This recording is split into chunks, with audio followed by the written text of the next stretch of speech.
Say you join a dating app because you're on a quest to find love, or just someone to spend time with.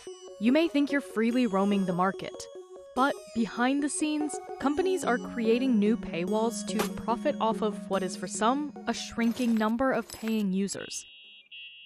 In 1995, Match.com was where you went to meet someone online. At the time of its launch, only 14% of the US had internet access.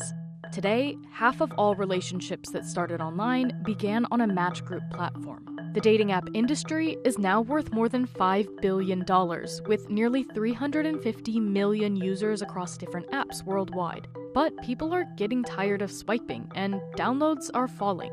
So, companies are trying to build the next generation of dating apps by adding social networks and AI wingmen.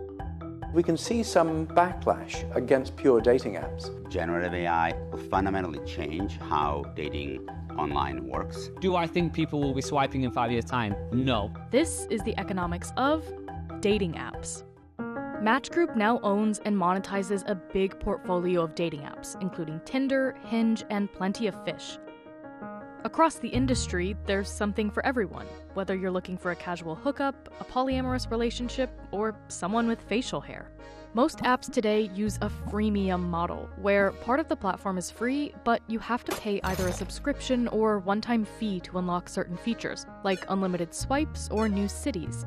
But if companies are successful at setting up a match, they could lose paying customers. So they're trying to get more money out of the people while they're on the apps and keep them around for longer. Most dating apps really lock people up in paradox of choice by giving them millions of people to choose from. That's how we kind of make money, is by helping you speed that process up, get more exposure, get more people contacting you, help you sort through those contacts.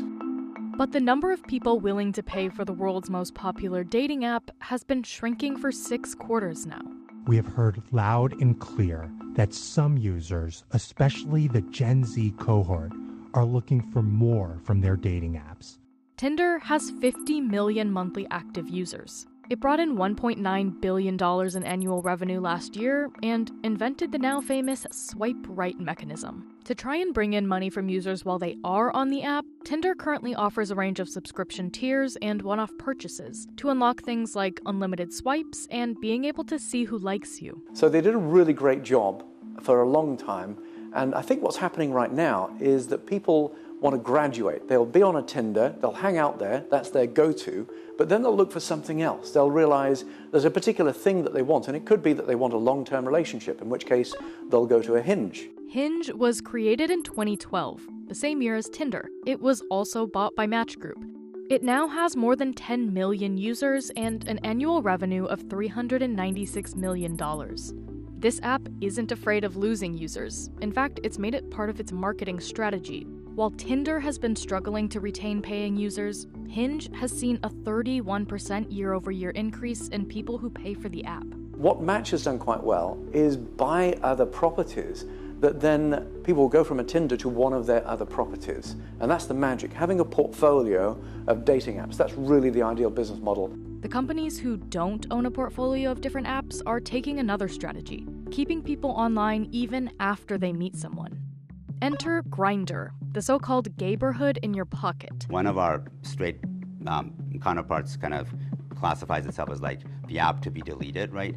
We are the opposite. We are the app to be kept because people might get into a long-term relationship, but they're still on Grindr very actively. Again, they have friends on Grindr. They use it in all these other ways. Grindr was originally designed as a casual dating app for queer men based on people's geographic location.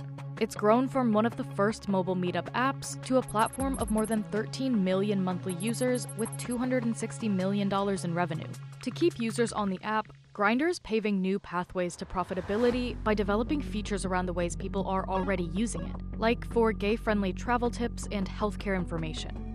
Kinda like how Uber started as a rideshare business and has expanded into grocery through food delivery. Grindr is building something the company hopes will appeal to their users in long-term relationships too. We should not build a dating product that is awesome for 2021 or 2022. We should build a dating product that is going to be awesome for 2027. And so our dating product should be AI first. Online dating companies are sitting on massive treasure troves of data. We can see how people are communicating. We can see who is communicating with who for how long. So to chew on all of that and make sense of it and look for disparate connections and correlations, that's when I think AI can start giving us something interesting. Grindr has partnered with romantic AI company XHuman to develop a digital dating assistant called the Grindr Wingman. So this is something that is kind of present in your app or in your profile always, and makes suggestions to you, right? Like, hey, maybe as you're talking to somebody about meeting them for a coffee, these are the 3 places you could go and do that at because it's convenient for them and for you geographically. Or this guy's coming over to your house, based on what I know about him and what I know about you, play this music, while you wait. It could be a conversation starter as well. Like, here's some suggestive text of what you could start the conversation with.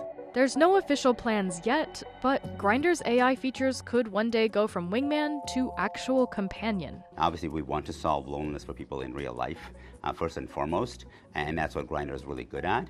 But if AI, conversational AI, can be helpful in solving some of that virtually as well, that is something we should think about, right? What direction that will go in, I don't yet know, but it's certainly something we've thought about and we'll continue thinking about and experimenting with. While Grindr is leaning into AI to retain its audience, Muzz, an app for Muslims, is betting you'll want to stick around even after you get married. Facebook started as a social network and added Facebook dating. We've kind of gone in reverse. We've got the dating app, if you will, the marriage app, and we're adding the social network afterwards.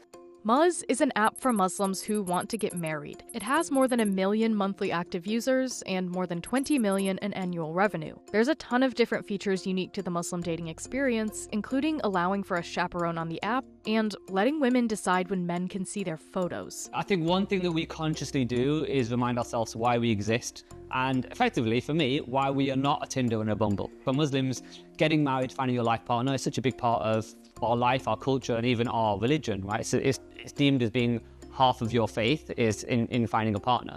Muzz says it's facilitated at least 500,000 marriages based on the people who left the app and said they got married. On Hinge, that would mean losing at least 500,000 potential customers. But on Muzz? One of the interesting things that we launched is effectively a social network for Muslims. And for me, this is looking at, well, how do we help generate more authentic conversations between Muslims? Younger users gravitate more towards more social apps. It's what they're used to being on all day. So to have something that's social with an element of dating is a good graduation for them. We started off with Muzz being the app where single Muslims meet, and I think now we're morphing into the app where Muslims meet. Bumble is also investing into friendships as a way to keep people on their apps even if they're not looking for love. This is an ecosystem of human connections and using technology as a bridge to build healthier and more equitable relationships. Bumble Inc., which owns Bumble, Bumble for Friends, Bumble Biz, Badoo, Fruits, and Official, has 42 million monthly users and a revenue of more than $1 billion. Bumble has positioned itself as the sort of antithesis to Tinder by putting women first. Today, that mission has remained, but it's also investing in friendship apps. Niche dating apps tend to do a bit better when it comes to the continuity problem. People will tend to stick around on the niche apps because it's they're with their people, right? Now, a decade into the age of dating apps, these companies are working to capture wider audiences and higher revenue. And your pool of potential matches may be getting bigger and bigger. Say you joined a dating app looking for love. Maybe in the future you find it there. Or maybe the apps help you find a new friend, local tour guide, or even an AI companion.